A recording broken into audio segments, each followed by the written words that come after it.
retrouve Stéphanie maintenant. Bonjour Stéphanie. Bonjour. Bonjour, merci d'être avec nous. Racontez-nous, qu'est-ce que vous dit votre corps? Alors, moi, en fait, j'ai des douleurs lombaires assez épouvantables depuis que j'ai 10 ans. Ça a commencé quand j'avais 10 ans. Voilà, donc après, en grandissant ou vieillissant, on dit comme on veut, j'ai déclenché régulièrement des lumbagos. Voilà, des grosses crises de sciatique. Voilà, je peux passer 3 semaines allongées sans pouvoir marcher. Voilà, donc on m'a diagnostiqué il y a une dizaine d'années maintenant une maladie de Crohn et les médecins donc mettent ça sur le dos de mon Crohn, on va dire, alors que mon intestin est tout à fait stable. Voilà, donc sauf que pour mes douleurs lombaires, il y a zéro solution, hormis de me donner des antidouleurs, de me proposer des infiltrations que j'ai refusées à chaque fois parce que j'ai peur de ça. Et en fait, le résultat, c'est qu'on me met sous corticoïdes, voilà, de façon régulière. Voilà. Donc en fait, moi au quotidien, pour ne pas avoir mal, je suis en mouvement tout le temps, parce que dès que je suis immobile, j'ai mal. Voilà. Donc je bouge tout le temps. Bon, ça génère de la fatigue, c'est sûr, parce que je ne me pose jamais en fait. Voilà. Et est-ce que on vous a proposé des exercices particuliers pour oui, cette partie du corps? oui. Alors je suis suivie par des kinés bien sûr, voilà. Donc je fais des abdos tous les jours, des séances de yoga, des étirements. Donc ça soulage, mais effectivement ça revient quoi. C'est sûr, ça revient. Et vous avez quel âge aujourd'hui, Stéphanie? J'ai 46 ans.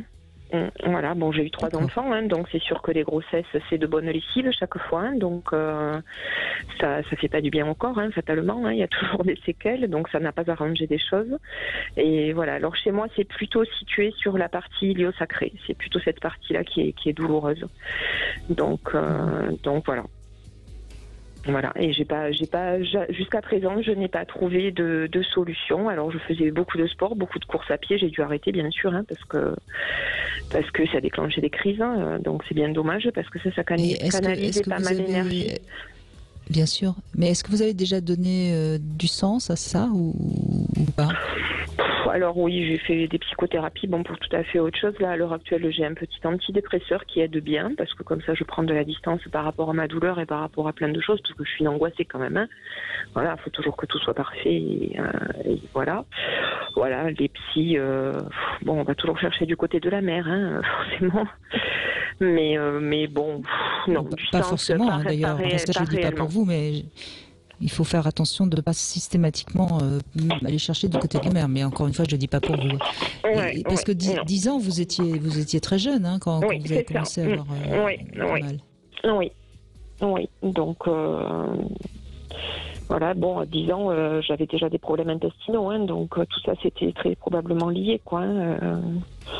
Mais bon, voilà, j'ai fait tout un tas de tests pour des recherches de spondylarthrite, bien évidemment, puisque Crohn et spondylarthrite, c'est copain-copine, quoi.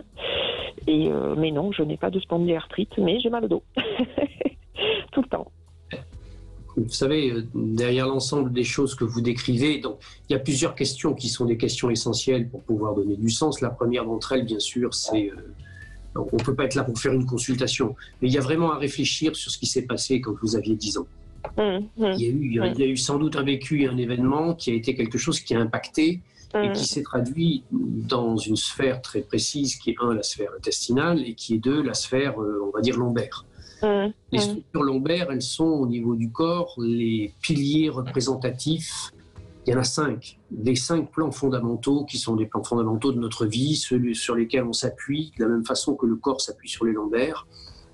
Et celles qui sont à la base des tensions qui sont les vôtres, qui sont sans doute L4 et L5, sont les 2 lombaires qui sont en lien, 1 avec le couple, 2 avec la famille. D'accord. Et derrière ça, il y a donc sans doute véritablement une mémoire et un vécu qui aura besoin d'être évacué. Mais également, au-delà de ça, bien sûr, sans doute le fait de vous faire appuyer, de vous faire aider par des techniques qui ne sont pas que mécaniques, puisque vous avez toutes utilisé les techniques mécaniques, et qui ne sont pas de façon séparée que psychologiques, puisque vous les avez aussi manifestement utilisées et expérimentées. Et donc, je pense que de faire appel à des techniques plus globales comme de l'ostéopathie ou éventuellement même, encore un peu mieux si vous le pouvez, je ne sais pas dans quelle région vous êtes, mais un praticien shiatsu qui connaît ce qu'est la question du sens et de la psycho-énergétique.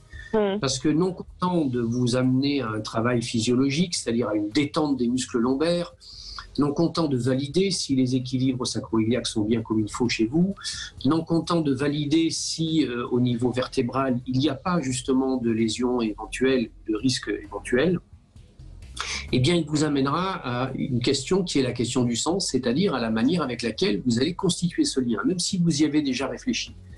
Et enfin, il y a des points d'acupuncture qui peuvent permettre de libérer ça. Parce que c'est vrai qu'une douleur permanente, comme vous l'avez, ou qui est répétitive et qui vous conduit à aller vers des corticoïdes, c'est pas l'idéal. Alors après, il va falloir se poser la question du mode de réponse que vous avez trouvé, qui est d'être tout le temps dans l'activité. Et qui donc nous dit que ça commence à faire mal quand vous vous arrêtez. C'est-à-dire quand quelque chose peut émerger des profondeurs. Tant qu'on est dans l'agitation et le faire à l'extérieur, on peut créer une espèce d'écran de fumée ou on peut créer une espèce d'environnement dans lequel ce qui a besoin de s'exprimer, qui est au fond de nous, eh bien, est mis sous le boisseau. Donc lui, il va utiliser la douleur. Et quand vient de se rajouter à ça le mal de Crohn, la maladie de Crohn, il y a, si j'ose dire, un complexe de désappropriation. Il y a donc véritablement un lien à faire avec un vécu dans la période d'âge où ça a émergé, dans laquelle il y a eu une vraie rupture avec ce que c'était à l'intérieur de vous en tant que petite fille, ce qu'était l'image et l'idée du couple, ça c'est la première des choses, et ce qui était ce que proposait la famille. D'accord, ouais, c'est un peu plus clair pour moi parce qu'effectivement la vie de famille à cette époque-là c'était un peu compliqué. Et j'ai jamais vraiment été considérée comme une enfant, j'ai toujours été considérée comme une adulte, c'est-à-dire que par rapport à ma mère, l'adulte c'était moi. Voilà, j'ai dû cacher beaucoup de choses à mon père puisque j'avais une mère adultère, donc voilà. Et à partir du moment où je suis devenue une femme, j'étais même plus sa fille, j'étais une rivale. Donc c'est vrai que la relation était un peu compliquée. Aujourd'hui, elle n'existe plus, puisque moi j'ai mis un terme parce que c'était plus possible. Mais elle continue à exister puisque vous continuez à avoir mal, parce que vous continuez à porter un poids qu'on vous a mis sur le dos et qui n'était pas le vôtre. C'est ça. Je pense que oui, mais ça, j'entends ce que vous me dites et je pense qu'effectivement c'est ça. Je sais que c'est là-dessus qu'il faut que je travaille. C'est sûr. C'est sûr. Mais là, je crois, Stéphanie, qu'il y a sans doute une colère aussi qui n'est pas réellement sortie à un moment donné. Tout à fait. Ah, mais c'est sûr. C'est sûr parce que je suis pas quelqu'un qui exprime sa colère. Je me fâche quand on va vraiment trop loin et je coupe les ponts. Comme ça, je ne dois pas discuter, je ne règle pas le problème. Je l'évacue. Voilà, c'est hop. Terminé, on se parle plus, on se voit plus, comme ça il n'y a pas de... Voilà. Oui, sauf que vous le portez quand même sur votre dos. Ah oui, forcément. Parce qu'il y a deux colères, il y a la colère... Oui, il y a la colère du poids qu'on vous a donné, mais il y a la colère contre vous de l'avoir accepté. C'est ça, c'est vrai. Après, quand on est enfant, on fait comme on peut, je crois. Et puis, ne vous justifiez pas. C'est pas une accusation vis-à-vis de vous. Quand on est enfant, on ne sait pas faire autrement. C'est ça, mais après, quand on grandit face à ses parents, c'est toujours compliqué. Il y a toujours cette notion de respect qui n'est peut-être pas vraie dans toutes les cultures, j'ai envie de dire. Oui, mais Stéphanie, c'est cette colère de petite fille, au fond, qu'à un moment donné, il faut arriver à sortir en tant qu'adulte. Mais c'est vous, en tant qu'adulte, vous devez prendre en charge cette petite fille qui n'a pas pu se défendre et qui a dû supporter des poids qui ne sont pas les siens. Non, c'est vrai que là, depuis quelques mois, depuis que j'ai ce petit médicament, parce que c'est vraiment très très léger, puis j'ai beaucoup de traitements homéopathiques à côté, je suis beaucoup plus zen et c'est vrai que j'ai moins de mal parce que j'ai pris beaucoup de recul avec plein de choses et voilà quoi. Et je me sens quand même mieux. Mais c'est vrai que ça existe toujours, quoi. Ça existe toujours. Oui, mais parce que je crois, Stéphanie, que jusqu'à nouvel ordre, vous avez essayé de porter ça toute seule et j'ai l'impression qu'il n'y a pas grand monde autour de vous qui vous a comprise et qui vous a accueilli. Oui, mais il est peut-être temps que quelqu'un vous accueille.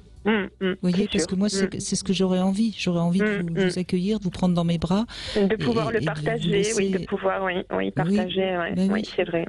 C'est vrai. Et alors peut-être, vous savez, on croit toujours que personne n'est là pour nous accueillir, nous entendre, mais vous avez peut-être autour de vous des personnes qui sont aptes à vous entendre, oui, à vous accueillir. C'est sûr, c'est possible. Après, je suis assez solitaire. Pas n'importe qui, pas n'importe qui, bien sûr. Mais je crois que c'est ce bien-là qui peut vous aider à soulager votre souffrance. Sans doute. Et je vous assure, on a tous autour de nous des amis qui sont prêts à nous accueillir. Mais on n'y arrive pas parce qu'on se sent, parce que peut-être vous portez un peu de culpabilité, comme l'a dit très justement Michel Odoul. Peut-être que vous avez peur de déranger. Vous continuez à être la petite fille qui veut tout porter toute seule. Enfin, vous voyez, c'est tout ça qu'il faut peut-être faire bouger. Oui, c'est sûr qu'il faut, même dans mon quotidien, que j'arrive à déléguer tout, parce que je ne délègue rien. C'est vrai. Vous avez raison. Merci en tout cas. Tant mieux, merci. Tant mieux. Merci en beaucoup. tout cas, on vous a écouté. Merci, c'est gentil. Merci beaucoup. Merci.